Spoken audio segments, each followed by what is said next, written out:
Ciptakannya manusia adalah untuk mengelola alam, kemudian memberi manfaat dan kemaslahatan dalam rangka membangun kejayaan baru jalur rempah Indonesia yang tentunya ini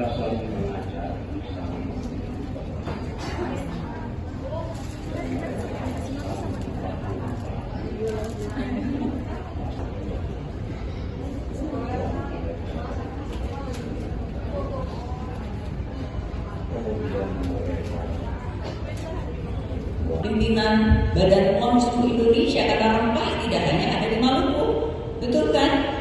Rempah yang baru dari Maluku, tapi kejayaan itu dimulai sampai di Banda Neira, dan ini adalah bagian dari juga memperkuat teman-teman Badan POM yang ada di seluruh Indonesia untuk kami lebih termotivasi kembali untuk mendukung kolonialisme sampai ke masa kemerdekaan. Pejuang-pejuang kita ada di sana, proklamator Indonesia pernah ada di sana.